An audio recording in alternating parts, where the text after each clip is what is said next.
Capítulo 7. El cambio al santuario. Elías dejó de llamarlo grupo de apoyo en su mente. Esa palabra le sonaba demasiado limpia, demasiado moderna, como si esto pudiera resolverse con café y una carpeta. Lo que estaba ocurriendo en Ashford tenía dientes. Lo sentía en la forma en que los desconocidos encontraban la iglesia sin pedir direcciones, y en cómo las caras conocidas ya no parecían visitantes. Llegaban temprano, ayudaban a acomodar sillas, se saludaban con la cabeza como compañeros que se presentan para el mismo turno difícil. La publicidad, de boca en boca, estaba corriendo la noticia de las reuniones sobre el infierno más rápido de lo que los volantes o las vallas publicitarias jamás podrían. Había abandonado el sótano. Ya había demasiada gente para el sótano. Ahora se reunían oficialmente en el santuario. Había espacio de sobra para que algunos se sentaran cerca de atrás si necesitaban distancia, o cerca de enfrente si necesitaban sentirse menos solos. Un podio sencillo reemplazó el atril metálico abollado. A las 7 ya se había formado una multitud. El murmullo en el santuario llegaba en olas breves y luego se apagaba, como si todos hubieran acordado, sin decirlo, que lo de esta noche no era algo para tomarse a la ligera. Elías permaneció de pie solo el tiempo suficiente para darles la bienvenida. «Gracias por volver», dijo, «y gracias por venir si es su primera noche. Estamos aquí por la verdad, por la misericordia y por ese tipo de valentía que no actúa. Si comparten, escucharemos. Si no comparten, igual son bienvenidos. Nadie está aquí para ser empujado». Inclinó la cabeza. Su oración fue sencilla, como una mano puesta sobre el lugar en vez de un discurso. Pidió discernimiento, protección y un temor de Dios que limpiara en lugar de aplastar. Cuando levantó la cabeza, recorrió los rostros y sintió el privilegio sobrio de todo aquello. La gente no solo estaba llenando sillas, estaba trayendo sus noches consigo. «Tenemos 3 testimonios esta noche», dijo, «cortos y honestos. Luego leeré escritura y oraremos. Si necesitan salir en algún momento, háganlo. Nadie los va a juzgar por respirar». Señaló hacia el frente. «El primero es de un joven llamado Malik», dijo Elías. «Me pidió esta semana si podía compartir». Un hombre de unos 20 y tantos se levantó despacio, manteniendo los hombros firmes como si eso por sí solo pudiera evitar que la voz le temblara. No fue al púlpito, se quedó donde estaba, agarrado al respaldo de la silla frente a él, con la mirada fija en ningún lugar en particular. «Me llamo Malik», dijo. «No estoy aquí para impresionarlos, estoy aquí porque ya no quiero mentir». Tragó saliva una vez y luego empujó las palabras como si le costaran. «Estaba orando por alguien cercano a mí», dijo, «por mucho tiempo, pidiéndole a Dios que lo salvara. Me dormí después de orar como siempre, y el sueño empezó como una conversación. Yo, él y mi mamá diciéndole, «Tienes que creer, el infierno es real, no esperes a morir para darte cuenta de que te decía la verdad». Él se rió. El sueño cambió, y de repente ya no estaba en un cuarto. Estaba parado en un camino ancho que se veía sucio y viejo, como si el polvo hubiera estado allí tanto tiempo que se hubiera vuelto una especie de piel. La boca de Malik se tensó. «Vi su cara de cerca», dijo, «y me golpeó fuerte, porque se veía como un niño. No porque fuera inocente, porque así de perdido estaba. Tenía una gorra de béisbol y sonreía como si fuera normal, y dijo, «¿Vamos a jugar béisbol?», como si no entendiera dónde estaba. Soltó un respiro pequeño que sonó a tristeza. «Entonces algo se le acercó», dijo Malik. «No puedo adornarlo, era demoníaco». Y antes de que mi amigo pudiera terminar de hablar, una voz habló. No fuerte, peor que fuerte, como si no necesitara volumen, como si fuera dueña del lugar. Malik miró al suelo, y los nudillos se le pusieron blancos. Dijo, «Lo siento, Aquí abajo no puedes hacer eso. Dijo la frase una sola vez y pareció que la sala se movía debajo de ella. Me desperté temblando, continuó, como si el miedo tuviera electricidad. No me podía calmar. Llamé a mi esposa y le pedí que orara conmigo, porque mi boca no podía formar frases. Mientras ella oraba, vi algo más, como una luz de advertencia parpadeando en mi mente. Luego vi una casita hecha de bloques, como un juguete, como algo de lo que un niño estaría orgulloso. Y una ola gigante vino y la hizo pedazos. Levantó la vista por primera vez. Supe lo que Dios me estaba diciendo, dijo Malik. Orgullo, ego, ese es el muro. Eso es lo que hace que alguien esté parado en ese camino y todavía hable de juegos. Creen que están bien, creen que son buenos, creen que tienen el control. Y Dios me estaba mostrando por qué debía orar contra lo que hace que una persona rechace la misericordia. No añadió un sermón, no volvió atrás para sonar valiente.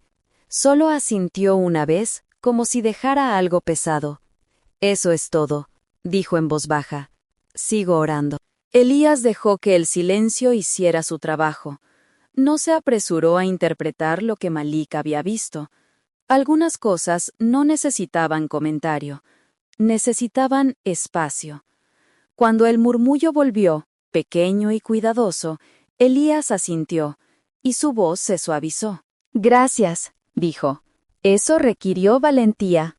Miró hacia una fila lateral, donde un niño estaba sentado con los pies sin alcanzar del todo el piso.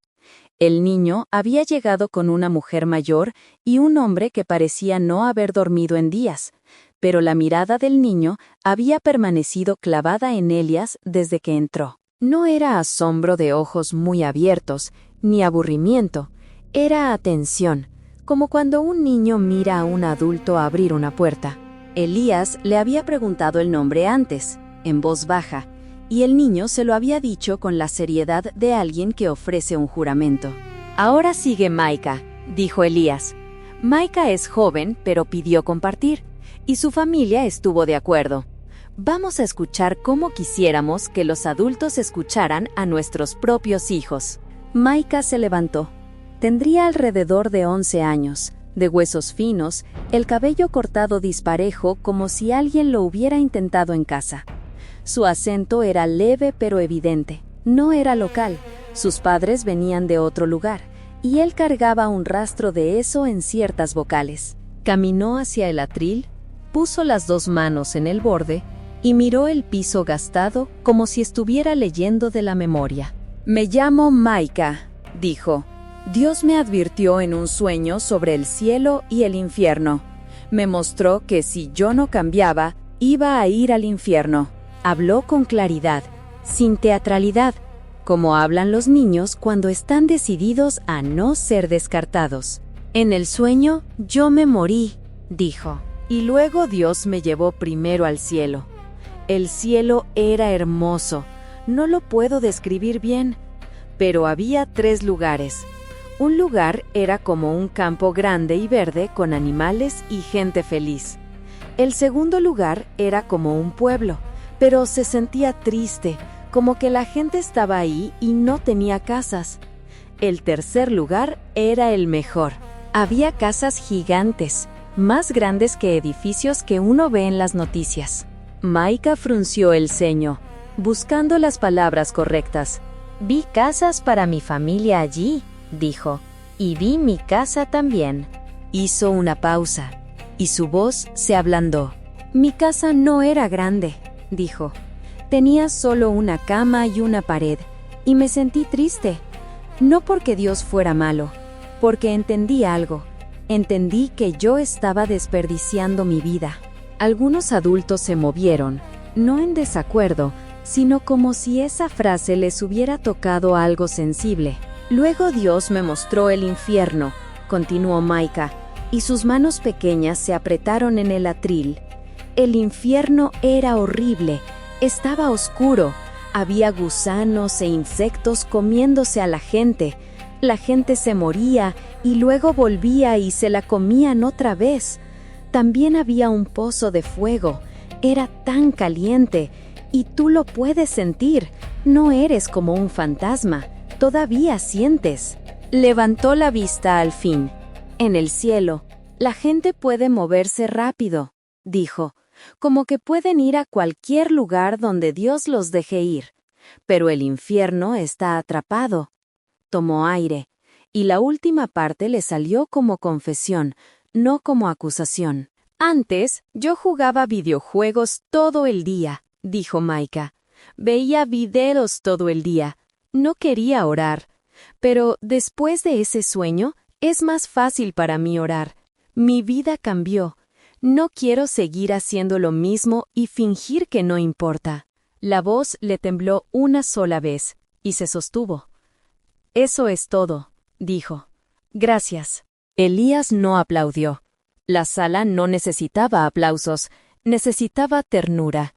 Asintió hacia Maika, gratitud pastoral mezclada con algo como temor de Dios, porque a veces un niño decía lo que los adultos pasaban décadas evitando.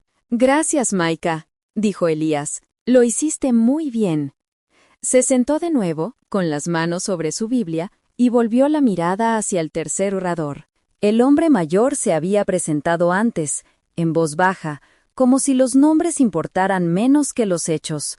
Tenía la postura de alguien acostumbrado a salas donde las decisiones se tomaban rápido, los hombros firmes, la barbilla levantada, una mente que todavía quería discutir para salir del miedo.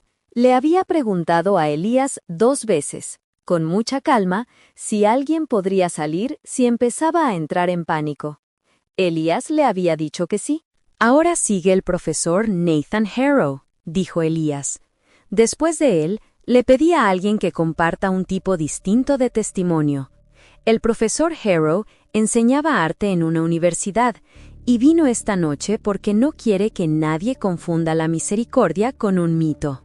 Un hombre de finales de 30 se levantó, alto y delgado, con la postura cuidadosa de alguien que todavía sentía el dolor en la memoria.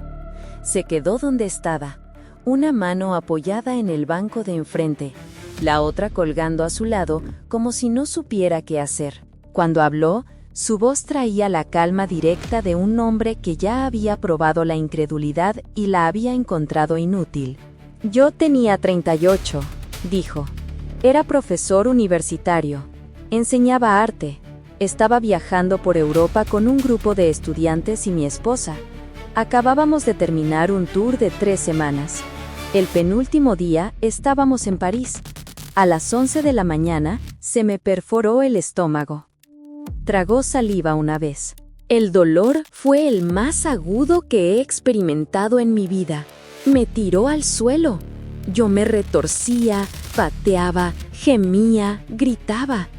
Mi esposa pidió ayuda de emergencia. Llegó un médico, llamó una ambulancia y me llevaron al Hospital General y luego a un hospital de cirugía a unas cuadras. Se le tensó la mandíbula, no por drama, sino porque la siguiente parte todavía le ofendía. No había cirujano, dijo, sin medicación, sin atención, 8 a 10 horas solo tirado con ese dolor.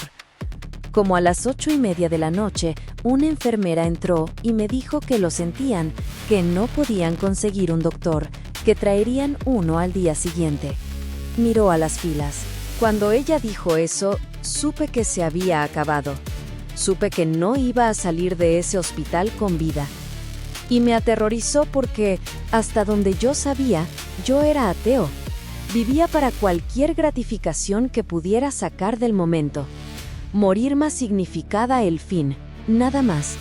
Pero después de horas de ese dolor, intentar existir un minuto más ya no valía la pena. Me desmayé. Respiró hondo un par de veces, afirmándose. Cuando volví en mí, abrí los ojos y estaba de pie junto a mi cama. Dejó que eso quedara ahí, dejando que la sala decidiera si quería creerle. No había confusión. Me sentía más vivo, más real de lo que me he sentido nunca. Miré hacia la cama. Debajo de la sábana había un cuerpo. Me incliné y miré la cara. Se parecía a mí. Traté de hablarle a mi esposa. Ella no podía oírme, no podía verme. Su voz bajó. Entonces oía gente llamándome desde el pasillo.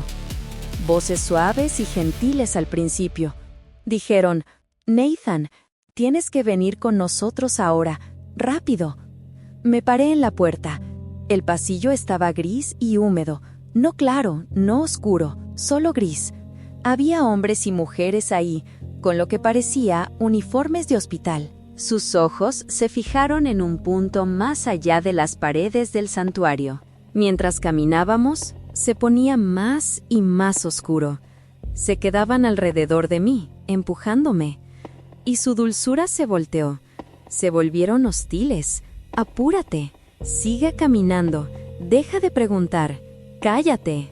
Una inquietud silenciosa se movió por la sala. «Llegamos a la oscuridad total», dijo. Yo estaba aterrorizado. Dije: «No voy a ir más lejos con ustedes». Ellos dijeron: «Ya casi llegas». Y entonces peleamos. Me empujaban y me jalaban. Eran demasiados, cientos, miles, no lo sé. Apretó la boca con fuerza. Me despedazaron, arañaron, abrieron, rasgaron, mordieron. Era como estar en una colmena, solo cuerpos y manos y bocas encima de mí. Terminé tirado en el suelo, hecho pedazos. Dolor por todas partes, por dentro, por fuera. Hizo una pausa y cuando volvió a hablar, la voz le salió más baja. Y peor que el dolor físico, era el dolor emocional. La degradación, el despojo de todo lo que creías ser. Parpadeó una vez, como si le sorprendiera seguir en pie para contarlo. Entonces oí mi propia voz, dijo. No la voz de Dios, no la voz de otro, mi voz. Y la oí decir: «Ora a Dios». Y yo pensé: «Yo no creo en Dios. Ora a Dios». Tragó saliva. Así que grité en la oscuridad: «Jesús, por favor, sálvame, por favor, sálvame». Levantó la mirada. Y él vino. Las palabras no sonaron ensayadas. Sonaron como un hecho que todavía lo asustaba. «Al principio era un puntito de luz», dijo. «Luego se hizo más brillante rápido. La luz se volvió tan brillante que debería haberme consumido, pero no era caliente, no era peligrosa. Cayó sobre mí y en esa luz él extendió la mano y me levantó con ternura». Su voz se afinó, no por debilidad, sino por asombro que no cabía en el lenguaje. Yo era sangre, mugre y heridas. Parecía un animal atropellado. Y él puso sus manos debajo de mí, con cuidado, y al tocarme todo desapareció. Las heridas, el dolor, la suciedad, se evaporó. Yo estaba entero, estaba sano, y por dentro estaba lleno de su amor. Exhaló, más largo. «Me sacó de allí», dijo. «Arriba, ya», moviéndonos hacia un mundo de luz. Luego nos detuvimos. No estábamos en el infierno, no estábamos en el cielo, estábamos en medio y empezamos a conversar. Él trajo ángeles, revisamos mi vida del principio al fin, y lo que me dijeron, en pocas palabras, fue esto. Mi propósito entero era amar a Dios y amar a mi prójimo como a mí mismo. Para eso fui creado. Y yo había fallado. Hizo una pausa. Y la confesión no sonó a vergüenza, sonó a claridad. Me dijeron que tenía que volver, dijo. Yo no quería, yo quería el cielo, pero dijeron que no estaba listo, que no era mi tiempo, y que yo no podía vivir en este mundo sin él. Sus manos se flexionaron una vez a los lados. Me dijeron que si yo oraba y confesaba mis pecados a Dios y entregaba lo que tenía, mis preocupaciones, mis cargas, mis esperanzas, mis sueños, si lo entregaba todo a Dios, habría momentos en que estarían allí y yo volvería a sentir ese amor. Y creo que Dios me dio esto para que pudiera contárselo a alguien cuando llegara el momento. Asintió una vez, como si dejara algo frágil. Ese es mi testimonio, dijo. Si usted no cree en Dios, lo entiendo. Yo estuve allí. Pero les digo que esa oscuridad es real, y Jesús es real, y cuando uno llama su nombre, Él responde. Elías dejó que el silencio descansara un momento, el tiempo suficiente para que la sala volviera a respirar. No lo llenó con comentarios, solo miró los rostros frente a él y dijo: «Tenemos un testimonio más, y es un tipo distinto de testigo, no un sueño, no una visión, sino lo que algunas personas ven en los últimos minutos de una vida». Varias cabezas se levantaron. La postura de la enfermera Rina cambió, como si ya supiera lo que venía. «No soy de Ashford», dijo la mujer, poniéndose de pie solo el tiempo suficiente para que la sala viera sus scrubs y el cansancio en sus hombros. «Me llamo Cora Bennett. Soy enfermera de hospicio. Rina y yo nos hemos cruzado por referidos del hospital, y cuando ella me contó lo que ha estado pasando aquí, no pude quedarme callada». Tragó saliva una vez, como decidiendo cuán honesta debía ser. «He estado con personas que pertenecían al Señor, y he estado con personas que pasaron toda su vida rechazándolo. No digo esto para ser cruel, lo digo porque he visto la diferencia con mis propios ojos. Cuando alguien está listo, hay una calma, hasta el cuarto se siente distinto. Pero cuando alguien no está listo, puede convertirse en algo para lo que no tengo lenguaje médico. El hospicio puede dar medicación para calmar agitación, dolor, miedo, todo, y a veces nada funciona. He visto hombres fuertes temblar como niños, con los ojos abiertos de terror, mirando más allá del pie de la cama, como si algo estuviera parado allí. La voz de Cora se pensó. He oído a gente suplicarnos que los salvemos de lo que llamaban figuras oscuras. Los he oído rogar, no dejen que me lleven. Un paciente ateo se puso alerta al final, se incorporó y empezó a arañar hacia la cabecera como si intentara salir de su propio cuerpo.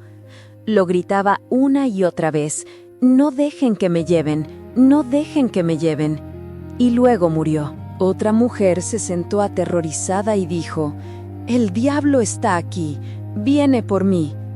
Miró algo que solo ella podía ver y susurró: «Ya me agarró», y cayó muerta.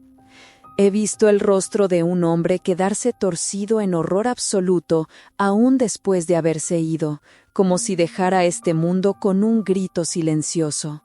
Dejó que el silencio quedara, sin dramatizar, solo pesado. No estoy aquí para contarles cada detalle. Algunas cosas son perturbadoras y no son entretenimiento. Pero si usted no cree en Dios, si piensa que la gente como nosotros solo está asustada, le digo, vaya a sentarse con los moribundos por un tiempo. La muerte no es un juego. La eternidad no es un juego. Elías no la interrumpió. Solo abrió su Biblia y la sostuvo allí como una lámpara. Cora lo miró como si necesitara algo sólido debajo de lo que acababa de decir.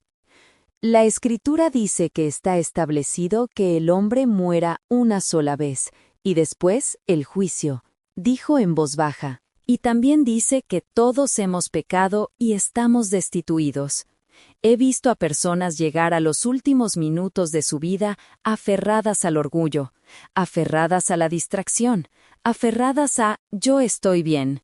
Y he visto a otras, aún al final, volverse y ser salvadas. Sus ojos brillaron, pero no dejó que la voz se le quebrara. En mi propia familia vimos eso. Mi abuela estaba en el hospital y teníamos un fuerte presentimiento de que no pertenecía a Cristo.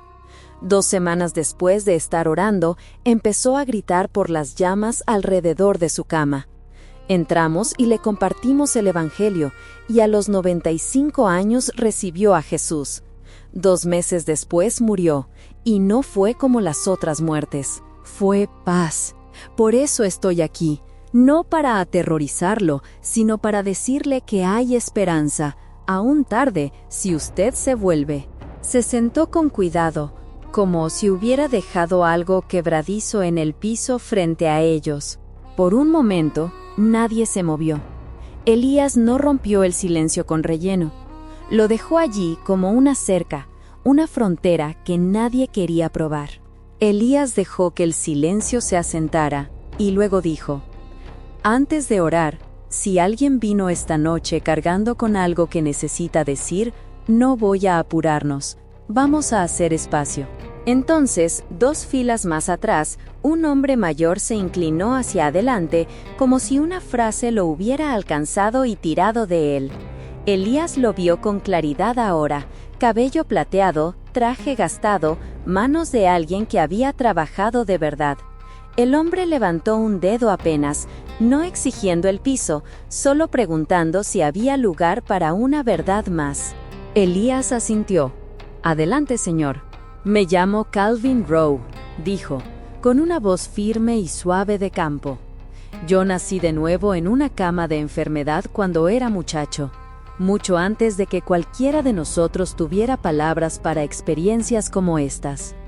No estoy aquí para competir con la historia de nadie. Estoy aquí porque cuando oigo a la gente hablar de esa oscuridad, yo la conozco». Tomó aire despacio. Fue un sábado por la tarde en abril, a comienzos de los 30, en Corinth, Mississippi. Yo tenía 15. Mi corazón se detuvo y sentí el entumecimiento subir desde los dedos de los pies por las piernas como una mano fría. Luego salí de mi cuerpo, descendiendo, con los pies primero, como cayendo por un pozo profundo. Las luces de la tierra se fueron apagando arriba de mí hasta que la oscuridad me envolvió, tan espesa que parecía tener peso. Mientras más bajaba, más calor hacía. Entonces llegué al fondo de un pozo y supe que había unas puertas más adelante de las que no regresaría si las cruzaba. Apretó la mandíbula una vez. Algo me salió al encuentro. Nunca lo miré de frente, pero supe que quería escoltarme hacia adentro. Y justo cuando me puso una mano en el brazo, una voz de hombre habló. No mi madre, no mi abuela, no el miedo hablando, y todo el lugar se sacudió. Lo que me tenía agarrado me soltó, y fue como un tirón en la espalda. Floté lejos de esas puertas y subí hasta poder ver el porche afuera de aquel cuarto, el patio, los árboles, y entonces volví a mi cuerpo. La sala se quedó inmóvil. La voz de Calvin dejó, pero volvió a pasar. Y luego pasó una tercera vez. Las 2 primeras veces yo grité: «Dios, yo pertenezco a la iglesia, estoy bautizado, no me toca ir allí abajo». Y lo único que oí fue mi propia voz rebotándome de vuelta. Ninguna respuesta. La tercera vez, cuando supe que iba de nuevo hacia esas puertas, dejé de negociar. Llamé a Jesús, le rogué que me salvara y me perdonara. Y cuando volví a mi cuerpo esa tercera vez, mi boca retomó la oración justo donde mi espíritu la había dejado. Fue como si los 2 mundos se superpusieran un segundo, y la misericordia me encontró allí mismo. Tragó saliva, y las últimas palabras salieron más suaves, pero más pesadas. Les digo esto porque la religión no lo sostiene a uno cuando se apagan las luces. Solo Jesús. Si todavía tiene aliento, todavía hay misericordia.